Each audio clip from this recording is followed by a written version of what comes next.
Halo anak-anak semuanya, berjumpa kembali bersama saya Pak Oktav pada pembelajaran Pendidikan Pancasila dan Kewarganegaraan kelas 11. Nah, anak-anak sekalian, hari ini kita berjumpa kembali untuk membahas tentang kasus pelanggaran hak asasi manusia. Nah, kita masih pada materi tentang hak asasi manusia dengan kompetensi dasar KD 3.1, yaitu menganalisis pelanggaran hak asasi manusia dalam perspektif Pancasila dalam kehidupan berbangsa dan bernegara. Kemudian KD 4.1 menyaji hasil analisis pelanggaran hak asasi manusia dalam perspektif Pancasila dalam kehidupan berbangsa dan bernegara. Sebelum Pak Oktav masuk lebih jauh ke materi kita kali ini, tentunya anak-anak di pertemuan sebelumnya kita sudah mengetahui tentang pelanggaran hak asasi manusia itu sendiri, pengertian daripada hak asasi manusia, kemudian sifat daripada hak asasi manusia. Secara harafiah bahwa hak asasi manusia itu adalah hak asasi yang melekat dalam diri manusia sejak ia lahir. Contoh daripada hak asasi manusia itu apa saja? Misalnya hak untuk hidup, hak untuk berbicara, hak untuk berserikat ataupun berkumpul. Nah, itu adalah contoh-contoh daripada hak asasi manusia. Kemudian kita juga sudah mengetahui bahwa hak asasi manusia itu dia bersifat universal. Universal itu artinya dia bisa berlaku untuk di mana saja, kapan saja, dan untuk siapa saja.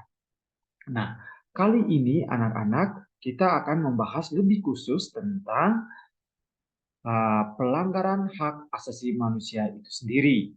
Nah, adapun tujuan pembelajaran kita kali ini yaitu peserta didik dapat mengetahui tentang pelanggaran HAM, peserta didik dapat mengetahui jenis pelanggaran HAM, peserta didik dapat mengetahui penyebab pelanggaran HAM, peserta didik dapat mengetahui dan memahami kasus-kasus pelanggaran HAM di Indonesia. Nah, sebelum kita masuk mengetahui tentang pelanggaran HAM, alangkah lebih baiknya mari kita simak video singkat berikut ini.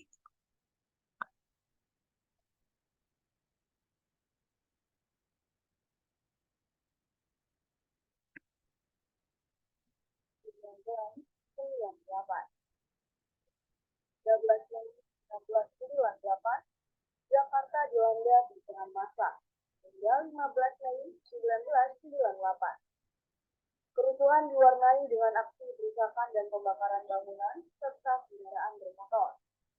21 Mei 1998, Presiden Soeharto mengundurkan diri. Kerusuhan bermulai dari kampus Trisakti, Jalan Daan Mogot, dan Jalan Saitapa dan Jalan Parman. Hingga sore hari, aksi perusakan dan pembakaran terus meluas.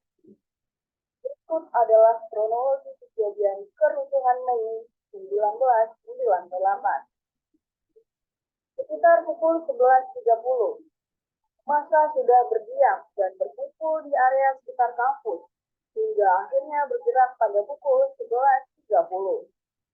Massa adalah mahasiswa Trisakti. Beberapa teman Trisakti sempat gugur karena ditembak mati akibat aksi damai meminta reformasi. Sebelum bergerak, mahasiswa melakukan aksi berkabung untuk mengenang teman mereka yang gugur. Sekitar pukul 12.00, terjadi pembakaran truk sampah di dekat jalan layang. Massa melempari aparat dengan batu, botol, dan benda lainnya karena aparat memblokir jalan di depan Mall Citra. Aparat mengeluarkan rentetan tembakan peringatan dan gas air mata. Massa sempat mundur.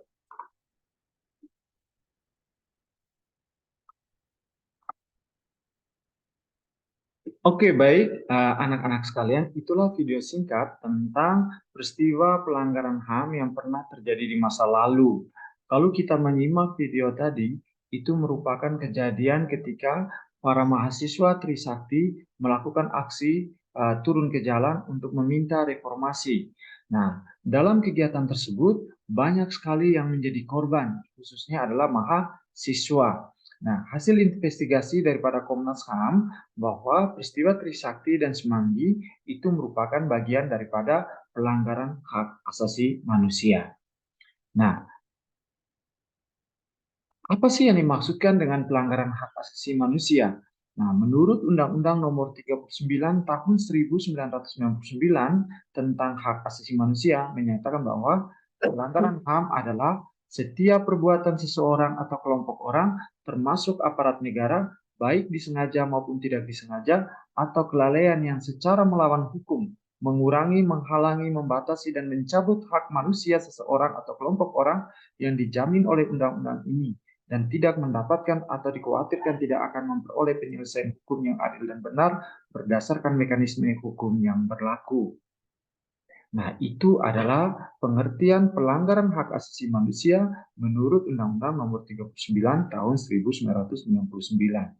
Nah, jenis-jenis daripada pelanggaran HAM itu ada pelanggaran HAM biasa dan pelanggaran HAM berat.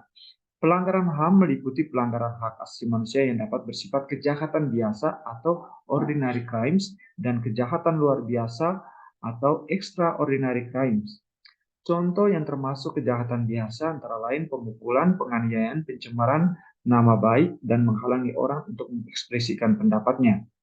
Kemudian yang masuk dalam kejahatan luar biasa atau extraordinary crime yaitu pelanggaran hak asasi manusia yang termasuk dalam kelompok kejahatan luar biasa. Pelanggaran hak asasi manusia yang berat. Hal ini merupakan kejahatan serius terhadap hak asasi manusia. Karakteristik kejahatan hak asasi manusia yang berat antara lain sebagai berikut. Yang pertama, kejahatan terhadap kemanusiaan dengan bermotifkan kekuasaan yang dilakukan secara sistematis dan meluas. Kedua, kejahatan ini akan menimbulkan teror juga kekhawatiran dan ketakutan dalam diri masyarakat. Ketiga, kejahatan ini diakui oleh dunia sebagai kejahatan yang paling serius yang harus diselesaikan oleh seluruh negara dan bahkan menjadi yurisdiksi internasional jika penyelesaiannya tidak dapat diselesaikan pada tingkat nasional. Selanjutnya, penyebab daripada pelanggaran HAM. Tentu penyebab daripada pelanggaran HAM ini dibagi atas dua, yaitu ada faktor internal dan faktor eksternal. Faktor internal meliputi tidak seimbangnya pelaksanaan hak asasi dan kewajiban asasi, belum adanya kesepahaman dan kesamaan mengenai konsep HAM, adanya sikap individualisme, kurangnya kesadaran tentang hak asasi manusia, rendahnya sikap toleransi. Sedangkan faktor eksternal meliputi lemahnya dan kurang berfungsinya lembaga-lembaga penegak hukum, penyalahgunaan kekuasaan, penyalahgunaan kemajuan teknologi. Kadang kita menggunakan teknologi itu bukan untuk menguntungkan diri kita atau menguntungkan orang lain, cenderung kita menggunakan teknologi itu merugikan diri kita sendiri dan merugikan orang lain. Kemudian lemahnya dan kurangnya berfungsi lembaga-lembaga penegakan hukum dalam hal ini misalnya kepolisian, kejaksaan, mereka belum bisa menjalankan tugasnya dengan baik.